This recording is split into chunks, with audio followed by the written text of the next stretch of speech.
Welcome to 90 Day Fiance. And for the first time since August 2023, we care. We are not, no. No, we don't. We don't. We are not filming Sister Wives on a Monday. It's so bizarre that it has been... Bring it back. Because this is awful. I never want to see a 90-day anything ever again. We are so tired. I don't know how you are, but Sister Wives is over, and I'm a little glad because we need a break, but I could have them start back up because, yeah, I don't know. We've been watching 90 Day Fiance for a couple seasons, and I feel like each season they get slightly less interesting. It's like, I think I'd rather be waterboarded. I haven't been waterboarded, but I'm willing to try versus watching this. There's so few people here that I really have to believe that they're just like, I take marriage incredibly seriously. Now, I have to say that in front of John, but even before John, I was very much like, maybe because I had some assets ahead of time where I was like, wow, you don't want to get legally embroiled with someone else and have kids and have all this stuff. But I'm wondering if a lot of these people are just like, man, why not? Like the way if somebody offered me a job on a TV show, I'd be like, sure, why not? And not really think it through, especially if I was single and didn't have, kids and stuff. Because so many of these people, I can't, they don't seem to like their partner that much. They seem to have a lot of reasons not to, they're not telling their family back in the country what's happening. They do drugs. They have a mom that lives in the closet. Yeah, well, no one's coming out good in this, but it kind of feels like a lot of the international people, I kind of go, why are you surprised? None of this is a shock to you. But why are you here? Because you don't seem to like your partner. So let's go ahead and start with Rob and Sophie. Let's make this clear. Oh. I do not like Rob. But I'm also like... Sophie's mom is so awful that, like, to be real, you have to side with Rob, which is like... Oh, they're so awful. You have to side with Rob? Really? Well, and I'm not really buying that Sophie's mom seems really concerned with how Rob talked to her, but not actual things that I think are actual red flags. And then I kind of go with Sophie, I go, you knew where he lived. You visited before. It's not like you arrived and said, wait, you still live here? And he said, yeah, I lied about where I live. She knew where he was living. I kind of feel like you date a dirtbag, you get a dirtbag. Like... He doesn't have a proper kitchen and bathroom.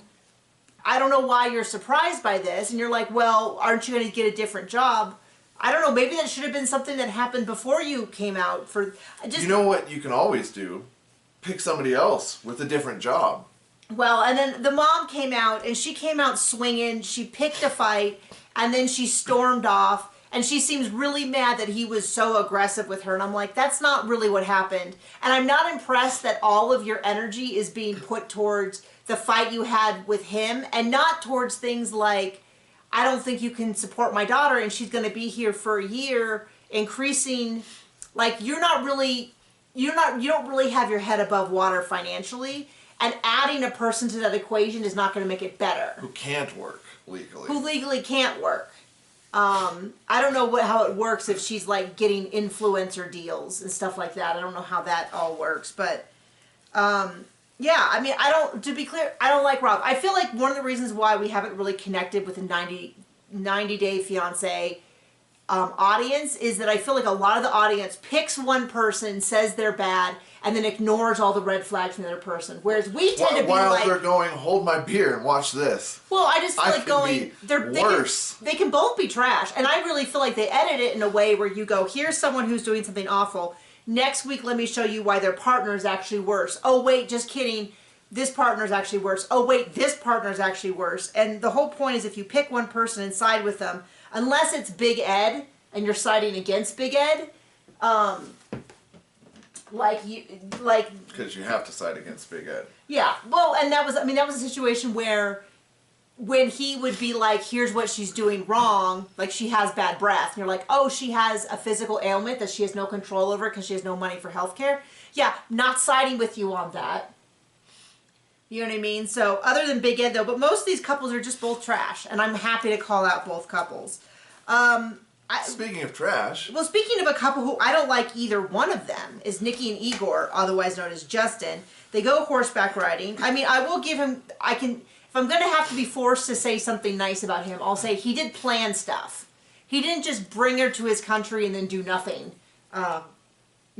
Nothing for all these days. But he just They sure don't seem to like each other. They don't seem to like each other. They don't seem to have much chemistry. They don't seem to... Well, I mean, it's fine as long as he can have his sex friends.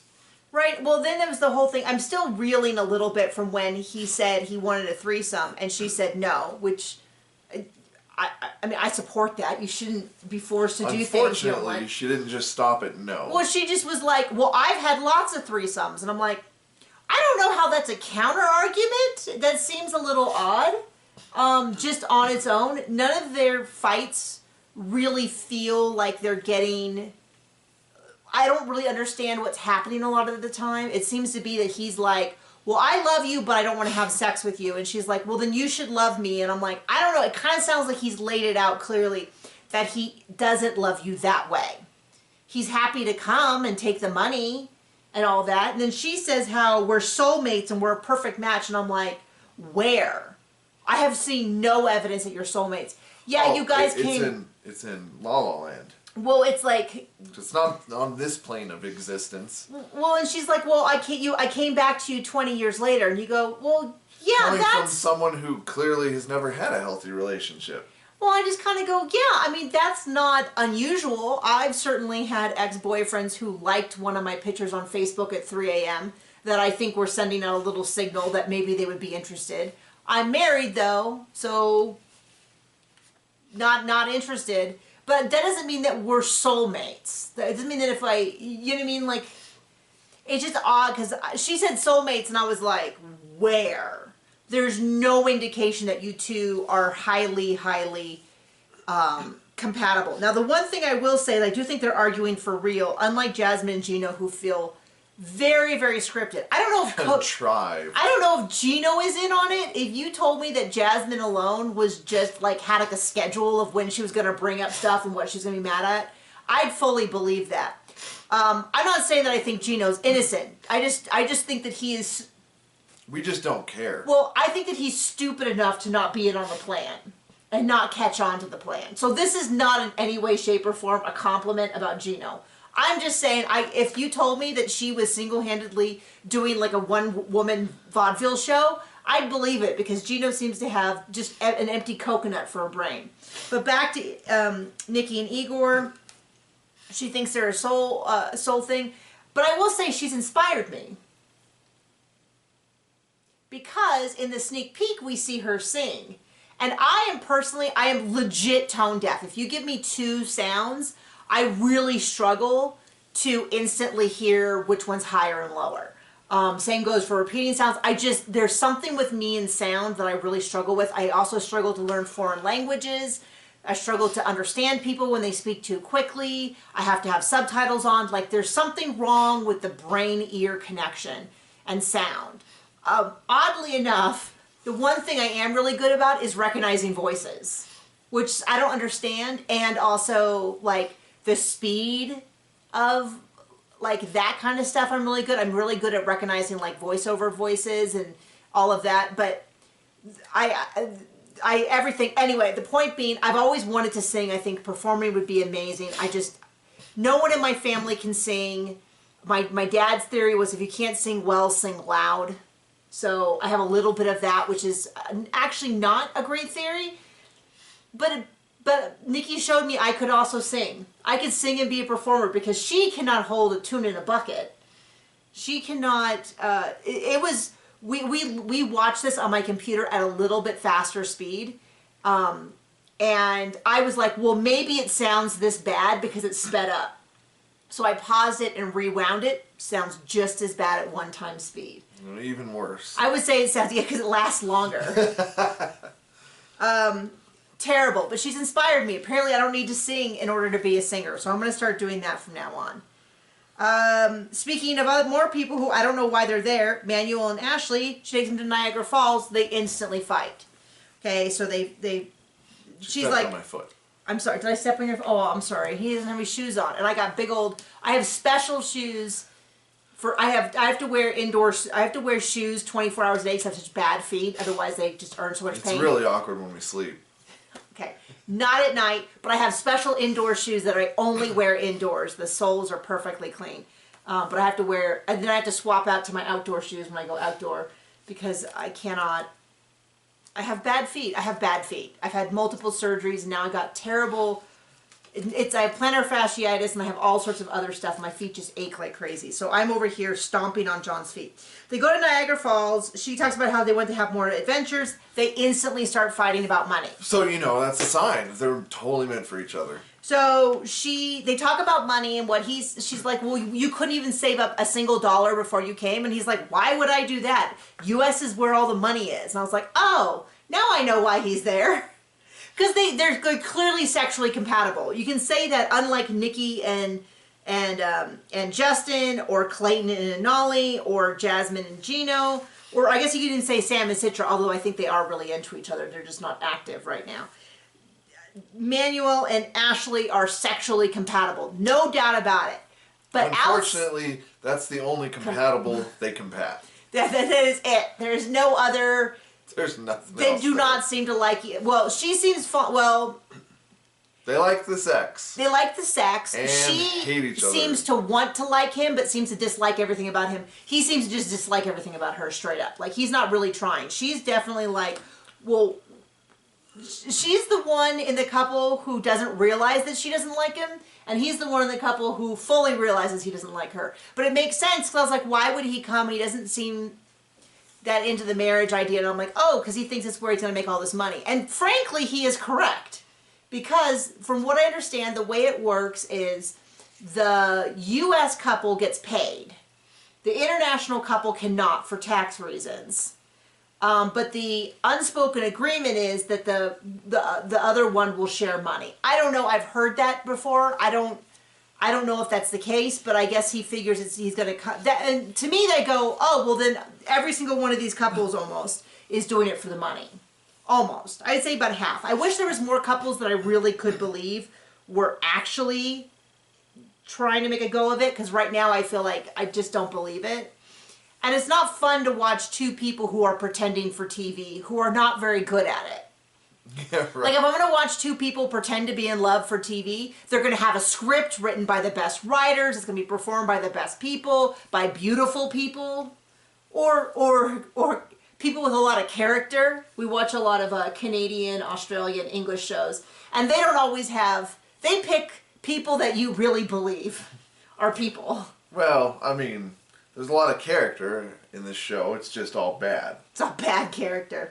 Yeah, so, if I'm going to watch a show where it's all fake, I'm going to watch a well-written show. I'm not going to watch just two people on the fly trying to figure it out. Anyway, so then they go on, they do their little thing, they make up. They do not bang in a bathroom this time. Because there's no bathroom on the boat in Niagara Falls. So they get on the thing, and she's like, they get near the water, near the falls, and there's all this water everywhere, and it was reminiscent of Pam and Jim at the office, but less likable. Way less likable. Well, but then she goes, our energies are rising, there's something, cancer rising, something, which is not something you want to hear out of an astrological context. Cancer rising. Well. Thank you for joining me. And she's like, and it's so perfect, there's rainbows there, and I'm like, there's always rainbows there. That's I mean... So she gets the feels real hard. Yeah, the rainbows are there, they're following us, they're amazing, I can't believe what a great experience is, the rainbows are there, and I kind of go, yeah, that's very common. I'm and sure you're there with a dude that hates you and you hate. Well, yeah, I don't know, hate's a pretty strong word, but they are not in love. And now that we know that he thinks that America is where... The money is. I mean, what's funny is I would say it's where the debt is more than anything. And he can't work, but then I'm also not seeing him try to work. There are 5 people with 93% of the money in America. Right. So, I mean... But we are not. I guess the money's here. Could you imagine if someone who was one of those people was actually on the show? But we wouldn't know about that. So, speaking of being unemployed, Jasmine and Gino... Now, I want to be really careful when I discuss this. Oh. People who have OnlyFans can still be the victim of revenge porn, and that's wrong. Just because you have an OnlyFans doesn't mean that people now have the right to share content that was not on OnlyFans, or even was on OnlyFans. But Jasmine just lies. Come on. But Jasmine, it's hard for me to believe anything. Because first of all, so now she's saying that his ex blackmailed her. She has never mentioned the blackmail before. And I kind of feel like if that was happening, why didn't we hear in the first season we saw her when she was screaming about my privacy? That would have been a great time to bring it up. I don't think she held anything back then. It didn't happen. Didn't happen in the next season of Before the 90 Days. You can't hold anything back when you're making things up. I know. I just not. And then the other thing she's saying is that this alleged ex got in touch with her school and got her fired, which I kind of feel like... But the story we hear... What the story I heard is that one of the teachers at the school she was at said that she came in one day and was like, I'm marrying a rich American, I quit. And it was before 90 Days even was filming. So I don't know about that. It also feels like if that was something that happened, I'm just saying it's hard for me to believe she's the same person who, when she was in a fight, screamed that she was glad that she made a sex tape with Dane, or that she was glad she had sex with Dane, and then took it back the next day and said, no, I didn't mean that. I just said that to hurt you. So it's kind of hard for me to really buy this. I will say, though, we know for a fact he gave nudes, or at least topless photos, to his ex, and he's trash for that, and she should have dumped him for that alone. Mm-hmm. But she didn't. And I'm just saying the story keeps changing, and I will believe the parts that he is 100% agreed with. I'm certainly not going to doubt her on that. But a lot of this is not adding up. And then she is saying that Dane is just a friend, although it's like weird to me because she fully admits. Well, then she said, you know, we had dinner the night before I left. He gave me all this money, and a couple weeks ago she screamed, I should have had sex with Dane, which to me is like, then you're not just friends. Because if I went to any of my friends and said, well, let's just have sex, they would say, no, that is not something I'm interested in, because the only people I have a friendship with, mostly female, so, but are you know, I do have some male friends, are people who very, very clearly does not want that from me, and I do not want them that from them. And if they did want that from me, I would put that really far away, because that is like not great. I don't need to be friends. Not great. Yeah. Well, I don't need to be friends with someone who wants to have sex with me or would at the drop of a hat. Do you know what I mean? Like, that's not. And so her saying that makes me think that she's trash. Well, they're not just friends. This is not adding up. Well, None of this makes sense. Yeah, I don't loan my friends $2,000 to go get their butts fixed. Well, that's the other thing. We don't do that. We've given friends money. And we know a number of people who've had cancer problems the past couple years. We've given friends money. We've given friends money. What? What are you... Not you for somebody else's penile enlargement, right. Or me for some kind of augmentation. Like, no. And I've donated money to a friend who needed new teeth. You know, but I would not do it for a butt implant. If one of my if one of my friends had some sort of butt cancer. I mean, if they got their butt ran over and didn't have a butt or something, maybe, but like. It was functional, yeah. I mean, but it's $2,000 is a lot of money. From what I understand, it's even more in, where is she? Panama. Panama. I don't know. Just none of that is adding up. Now. I mean, it adds up. Let me be really clear, though. Is Gino trash? Yes. But not for the reasons she seems to be yelling at him, which is things like, your family doesn't like me. And it's like, you know what I would not be crazy about? Is if my family's fiance was on TV screaming about his tiny penis and how she's been banging her ex, I wouldn't like her either. That does not feel like picking sides. That feels like... Duh. Whatever. I feel like even the people that like her do not say that she is like a good person they would want their family to date. They say she tried to stab a hairstylist, right? That's what they say. Yeah. Her close friends were like, she tried to stab a hairstylist when she did something wrong. And I'm scared of her. And I was like, oh, good friends. Clay and Anali... So the mom, Closet Mom, I've been waiting for Closet Mom, because Closet Mom has hung back and kept her mouth shut. And I was like, can't blame her. Until this episode, and now we don't like her. Well, Mom doesn't approve of Anali, doesn't think she's doing enough cooking, is doing too much cooking that's Peruvian and stuff like that. They keep the lights on too late and talk too loud. Okay, move out of the closet. Yeah. You've been there 3 years. I don't know how long you think you need to save up, but if it's been 3 years, I don't think she's saving up. Maybe just leave. So he does something that was really rare, which is he sits down and tells her that she needs to be looking for a place to move out to. I mean, I don't know where she's going to move, because clearly if a closet at his place is luxury. But here's the deal. I don't like Anali either. I don't think she likes him. I don't think she's interested in him. I don't think, I'm just not buying any of this. And I don't like people who are dishonest about that kind of stuff.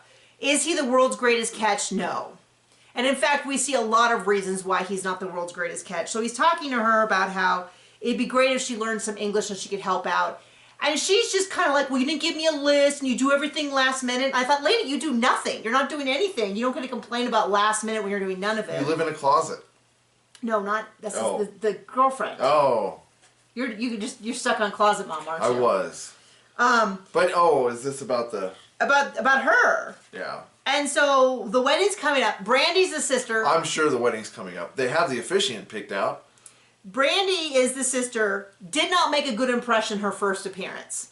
But I'm kind of on her side with this, which is his response is why don't you do everything? Hindsight, looking back, she knew her brother and the dumb person he would pick, and so maybe she was right at the beginning to be all upset, because this is dumb. The wedding is a week away, and if they explained it, I missed it. So please tell me in the comments if I missed it. But they're going to they live in Kentucky and they're going to Indiana for the wedding. And it was not clear to me why they were doing that. Why they were getting married in Indiana. That was not clear to me. They are renting a place and Brandy shows up and he's like, well, what have you done? And she's like, well, I have this list of things you want me to do. I couldn't find an alpaca or a llama for rent.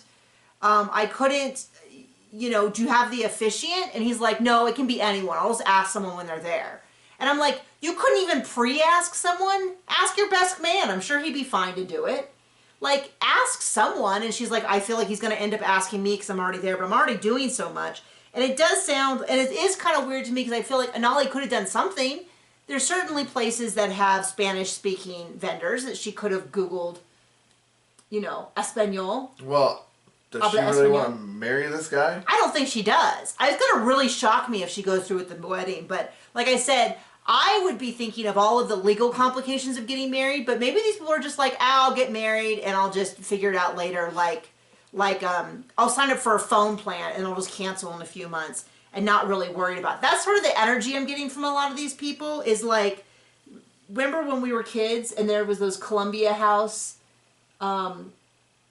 10 CDs for a penny. Oh, okay. And you were like, did you ever do those? Unfortunately. Yeah, me too. And you just didn't worry about it. And then after a few months, you're like, oh my gosh, this is a total disaster. And then you send it to collections or whatever. I think I paid mine off. But like, you just kind of, that's kind of how I feel like they're approaching it. Is one of those like, 10 CDs for a penny. Well, I'll get 10 CDs and I shall think nothing about what they eventually want from me. Right. And the consequences of this particular decision. So that's what that feels like. I'm kind of with the sister, which is like, you guys haven't done anything for this wedding. Just do whatever. So it looks like next week they have an extremely graphic stripper. Maybe that's why she came. Because it is not for him. It is not for him. And I don't know. I'm sorry that he's a sad little guy, but he doesn't deserve to have someone who clearly is not in the least bit attracted to him to come and then make fun of his life choices. Now, I don't want to live in that apartment either, but I don't think he hid it from her. She seemed to understand what she was coming into, and I see a lot of people saying like they got the ick when he showed up, when she actually showed up at his place. I don't think she was that into him at the airport either. I'm just saying. And if she got the ick, then she should have just turned around and left. That's all there is to that. Okay, Sam and Citra in the world's slowest moving car crash. He takes Citra, her two sisters, Citra's dad, Herman, back to his father's place to introduce him to his father, to show them where they've been staying, all of that. I can say one thing for Sam, which is he's not super gross about sex. I mean, he's a little like, but considering how a lot of these dudes are, well, he's not great. I'm going to grade him on a curve, though. A very, very extreme curve. And say that for 90 Day Fiance, he's not super gross. How's that? So, meet the house. They meet the father. They cook some food for him. They say that there's a lot more spice and flavor and vegetables in Indonesian food, which makes me want to go get Indonesian food right this second because it sounds so good. And then they ask the dad about, like, well, how do you feel about Sam getting married? The dad's like, well, Sam is my most worst child and is a complete idiot. So really seeing how great Citra is has encouraged me. It was kind of my takeaway. I mean, yep, pretty basically. And very, very, very flattering to Citra. Not so flattering to Sam or to But what does that say about Citra's decision-making abilities? Maybe not the best. Maybe not the best. So they sit down with Dad outside eventually to explain. Well, the dad's talking about how even one, he calls it a stick of marijuana. I assume he means a joint. Gets you 5 years in jail in Indonesia. But it's like being translated. And so Sam's like, wow, a brick of marijuana? And I'm like, first of all, maybe you should like settle down on some of your drug talk. You should be like, oh, a what? A marijuana stick? Oh, I think I've heard of one of those. A marijuana cigarette. A little bit less of like a gram, an ounce, a brick, a kilo. Like, what are you talking about? Like, what kind of denominations are we talking about here? A bale? Is that for a carrier or just for a seller? Like, let's just pretend you know less about drugs. Oh, sorry. Our little dog Pocket is coughing Still again. dying. Is slowly. He is an old man, and we need With a tumor in his throat. We need to wrap this up so that we can give him medicine. He is fine. We're going to give him his medicine, and he's going to get all better because he is the love of my life, and my best friend, and he tolerates me. He doesn't hate me. I don't think he remembers you at this point. I think he does. He is very precious. So anyway, they sit down with Sam and Herman sit down together with Citra as a translator to describe to him the fact that the story is a little different. I have said from the beginning that this story, as it's presented, does not make a lot of sense. And some people pulled up on Reddit, so 50-50. I like Reddit, but some people consider it a trash can, but whatever. I like Reddit. But not everybody who posts something is accurate, as with all social media. So they pulled up his case file, and it was more than just, like, the drugs that he had were the drugs he was prescribed, but they were not his prescription. Like, he had off-brand or stolen from someone or bought over-the-counter that medicine, and that there was other drugs, too, like cocaine or something like that. That makes a lot more sense than the line he's spewing. Well, because this time, the first time he said he had the medicine from a doctor, but he had it in a different container. Well, this time he said he hadn't seen his doctor in a while, and it wasn't a prescription under his name. Which means, like, oh, so you bought it illegally. Like, I used to take Adderall, but if I, like, show up with a couple hundred tablets that are not in my name, it's a little bit different than, like, and he said he hadn't seen a doctor in a while, and it's, like, a lot of, like, The story keeps changing, so. Little shifting. And then he explains that he says that he has he has to go to court, and the court is on the 14th. And so I assume that means it's within less than 4 weeks. Because I feel like you wouldn't say the 4th if it was, unless you were trying to purposely lie. If it's March 1st and you say the 14th, you mean March 14th, not May 14th. But maybe he is just being vague on purpose. But it sounds like it's coming up soon. And basically it sounds like the dad. And the dad's right. He's like, if he goes to jail, I'm going to come get my daughter. Absolutely. I mean, what's she going to do? I mean, when he's in jail. I mean, she can't work. I don't even know if the K-1 visa will, like, I don't know if she can stay if he goes to jail. I don't know. Somebody who knows more about that than me should tell me. But not looking great for them. But I think they do end up getting married. So I'm guessing that he does get whatever. But then they mentioned that he had paperwork he could have gotten to defer it, And he tells me to do it, and I was like, man, I would have just dropped that part and just not mentioned that there was a really easy solution that I just failed to do because I couldn't get paperwork done. Like, that is the absolute last thing I want to hear after the thing I just heard before it. Right. So anyway, so thank you for joining us for 90 Day Fiance. We're going to go take care of our dog. And yeah, we'll see you later. Bye.